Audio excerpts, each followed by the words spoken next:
Bonjour à tous, j'espère que vous allez tous très bien, c'est Mathéo, ça fait un moment que j'ai pas tourné de vidéo sur cette chaîne.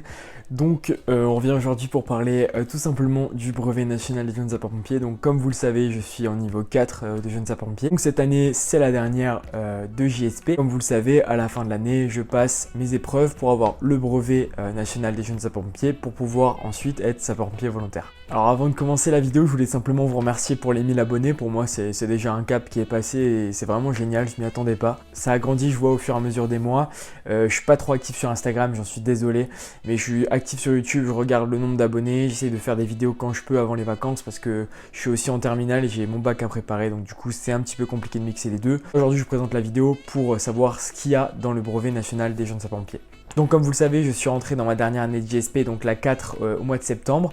Donc j'ai reçu une feuille avec les différents indicatifs pour savoir ce qui allait se dérouler tout au long de l'année. Tout d'abord en France, pour être sapeur-pompier, la vaccination est obligatoire pour les hépatites B, donc c'est une maladie qui se transmet essentiellement par le sang il me semble. Je suis pas médecin, je vais pas rentrer dans les détails. Donc il faut la faire, c'est obligatoire. Je l'avais fait étant petit, faire environ 3 injections, j'en avais fait que 2, du coup j'étais pas immunisé, donc j'ai refait le vaccin. Donc ça se fait sous 0 mois, donc il faut faire une période, j'ai commencé en septembre, après il faut le faire à 1 mois, j'ai fait en novembre, et après il faut le faire 4 mois après, 4-6 mois après, donc moi je le refais en mars, et après il faudra refaire une prise de sang pour savoir si on est immunisé ou non. Donc c'est très important parce que si on n'est pas vacciné et qu'on n'est pas immunisé, on ne peut pas rentrer à la date qu'on veut pour être sapeur-pompier volontaire. Donc normalement il devait avoir un cross départemental en novembre, donc bien sûr avec la pandémie il a été annulé pour des raisons évidentes.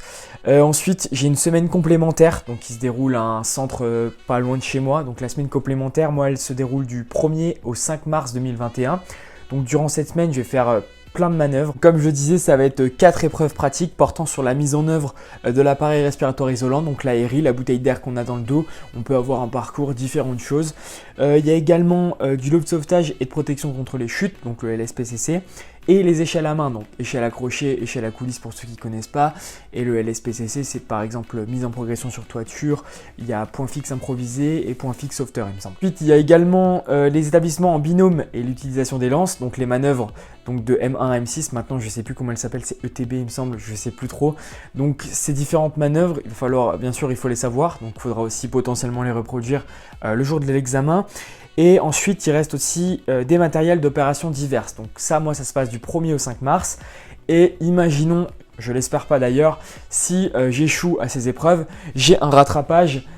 Donc j'ai un rattrapage le 15 mai. Donc à la même caserne, donc j'espère vraiment pas échouer, mais bon, ça peut arriver à tout le monde, hein, c'est normal. Il suffit qu'il y ait du stress ou qu'on peut oublier, ça peut arriver. Donc ils sont gentils, il y a un rattrapage le 15 mai. Donc ensuite, le 24 avril 2021, j'ai une autre épreuve dans une autre caserne. Cette fois-ci, c'est une épreuve écrite, donc ça peut être des crocs, des QCM, donc les questionnaires choix multiples ou d'autres questionnaires où il faut rédiger la réponse. Et ça peut porter donc de l'année JSP1 à l'année JSP4.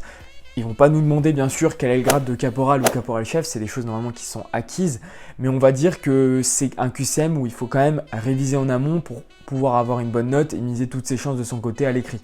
Donc c'est quelque chose qu'il ne faut pas négliger, il faut bien sûr apprendre toutes ces années dans les classeurs au fur et à mesure du temps pour pouvoir ensuite répondre aux différentes questions qui se passeront le 24 avril. Et ils sont également gentils, il y a le rattrapage également le 15 mai si jamais on échoue aux épreuves écrites.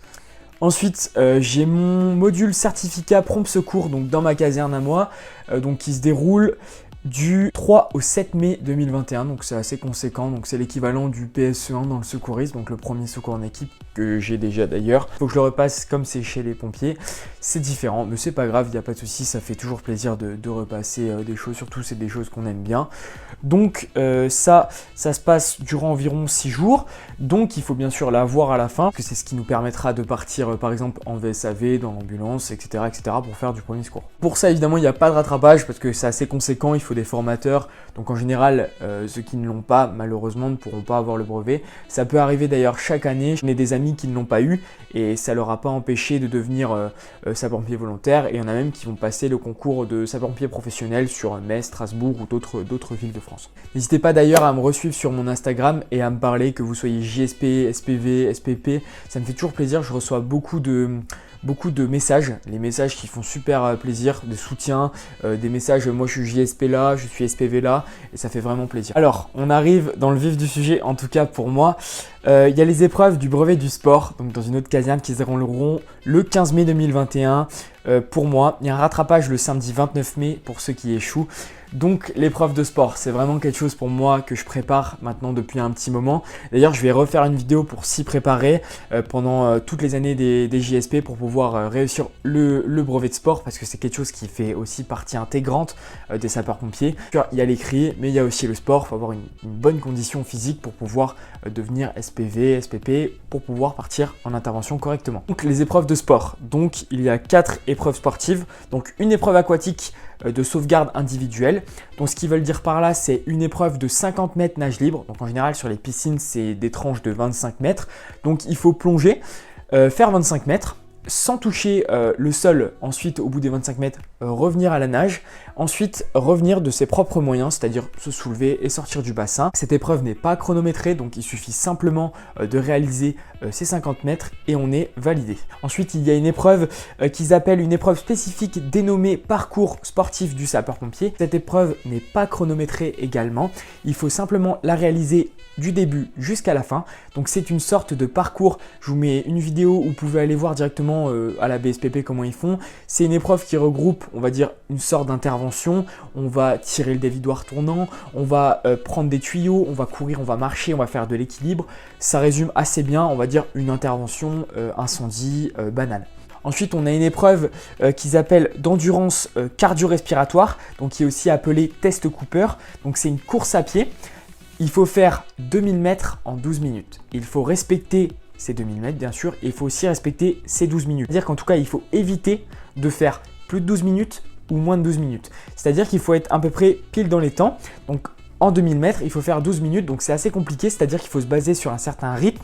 Et ensuite, les examinateurs essayeront de nous cadrer dans ce rythme pour pouvoir réaliser correctement ce test et être validé. Bien sûr, ce test est noté et chronométré. Ensuite, il y a une épreuve d'évaluation de la force des membres supérieurs, ce qu'ils appellent, donc ça c'est tout simplement les tractions. Donc c'est pas les tractions en pronation, donc c'est-à-dire une prise comme ceci, c'est les tractions en supination, donc c'est-à-dire une prise comme cela. Donc ce qui est important dans ces tractions, il faut bien sûr déverrouiller le coude entièrement et passer le menton au-dessus de la barre. Puis redéverrouiller entièrement et repasser le menton au-dessus de la barre. Sinon, chaque traction qui ne seront pas réalisées correctement, c'est-à-dire si je ne déverrouille pas mon coude entièrement, elle sera comptée tout simplement comme nulle, donc comme 0. Donc je peux en faire 10 comme ça. Si j'en fais 10 comme ça, j'en aurais fait 0. Le barème pour ces tractions, c'est 5 pour les garçons et 3 pour les filles. Donc au fur et à mesure du temps, sur les 4 années, par exemple, qui sont venus me voir en message sur Instagram et qui m'ont dit Mathéo, j'arrive à faire aucune traction, je suis en GSP1.